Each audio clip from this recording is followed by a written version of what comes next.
গতকাল ভারত এবং পাকিস্তানের নারী ক্রিকেটারের টি-20 ওয়ার্ল্ড কাপের গ্রুপ পর্যায়ের ম্যাচ ছিল। ভারত যেহেতু প্রথম ম্যাচে 58 রানে পরাজিত হয়েছিল নিউজিল্যান্ডের কাছে, সেহেতু এই ম্যাচটি তাদের জেতার জন্য খুবই একটা গুরুত্বপূর্ণ ম্যাচ ছিল গ্রুপ পর্যায়ে টিকে থাকার জন্য বা পরবর্তী নেক্সট রাউন্ডে যাওয়ার জন্য। কিন্তু পাকিস্তান টসে জিতে ব্যাটিংয়ের সিদ্ধান্ত নেয়, ফলে তারা 104 রান করে। খুবই ভালো, ভারতীয় বোলিংরা দুর্দান্ত পারফরমেন্স করেছে, বোলিং করেছে, ফেলো ফিল্ডিং। কিন্তু ভারতীয় ব্যাটিংয়ের যে একটা স্ট্রাগল দেখছি, মানে বিশ্বকাপ বা বড় বড় পর্যায়ে আসলে ভারতীয় ব্যাটিংদের একটা স্ট্রাগল থেকেই থাকে। মানে স্মৃতি মান্দানা, হারমানপ্রীত কৌর মানে প্রথম 7 ওভারের মধ্যে কোনো বাউন্ডারি মারতে পারেনি। এই যে একটা চাপ, এই যে একটা চাপের সৃষ্টি হচ্ছে, বুঝতে পারছে না ভারতীয় ব্যাটিংদের এটা কেন হচ্ছে। কারণ খেলা হচ্ছে দুবাই মাঠে। দুবাই মাঠে আমাদের প্রধানত মানে এশিয়া ক্রিকেট কাউন্সিলের মধ্যে পড়ে, সেখানে প্রধানত ভারতের মতন পিচ হতে হয়। সেখানে এত স্ট্রাগল কেন হচ্ছে? এই ম্যাচটা মিনিমাম 10 থেকে 12 বা 13 ওভারের মধ্যে কমপ্লিট করার কথা ছিল।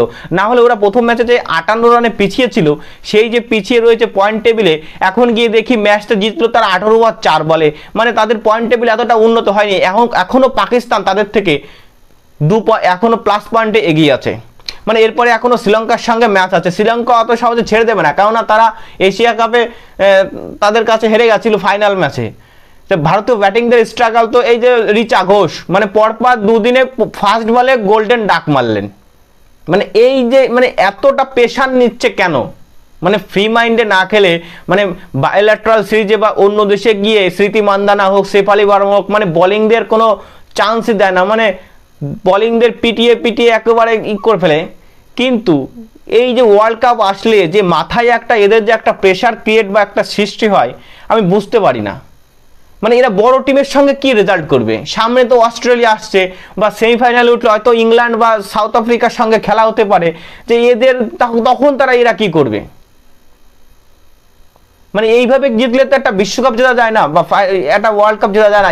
ভারত যখন মেন্স ক্রিকেটে যখন তারা করেছিল, তারা সমস্ত টিমকে তারা ডমিনেট করে তখন তারা ফাইনালে উঠেছিল।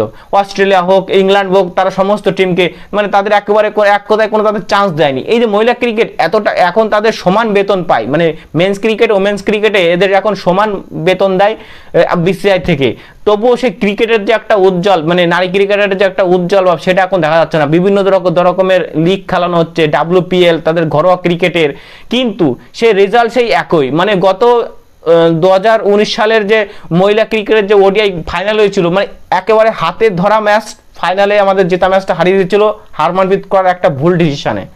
তারপর অস্ট্রেলিয়ার সঙ্গে আমরা হেরে গেলাম ফাইনালে, টি-20 ফাইনালে। এই কিছুদিন আগে এশিয়া কাপ ফাইনালে হেরে গেলাম।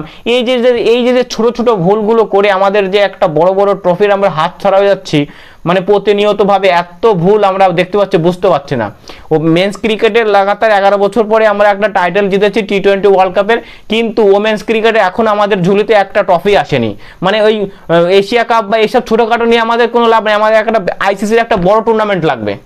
কারণ যেহেতু আমাদের মেন্স ক্রিকেটরা দুটো টি-20 বিশ্বকাপ বা দুটো ওডিআই ফরম্যাটে আমরা পেয়েছি, কিন্তু আমাদের ওমেন্স ক্রিকেটে যে কোনো একটা আমাদের লাগবে, হোক ওডিআই হোক বা টি-20 হোক, যেহেতু এইটা একটা সুবর্ণ একটা সুযোগ। যেহেতু আমাদের খেলাটা হচ্ছে দুবাইতে, অস্ট্রেলিয়া না, ইংল্যান্ড না, সাউথ আফ্রিকা না, যেখানে পিচ অন্যরকম থাকবে, পিচে বাম্পস থাকবে, পিচে সুইং থাকবে। এখানে সমস্ত পুরো ইন্ডিয়ান যে পিচের যে কন্ডিশন ওয়েদার ভাবে সেরকমভাবেই খেলা হচ্ছে। বুঝতে পারছেন এত স্ট্রাগল কেন করছে?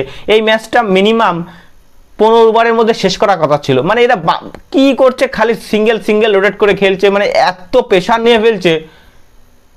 সে যাই হোক, আমরা ম্যাচটি জিতে গেছি এবং পরবর্তী আমাদের ম্যাচটি শ্রীলঙ্কার বিরুদ্ধে হবে আগামী 9 অক্টোবর সন্ধ্যে 7:30 ভারতীয় সময়।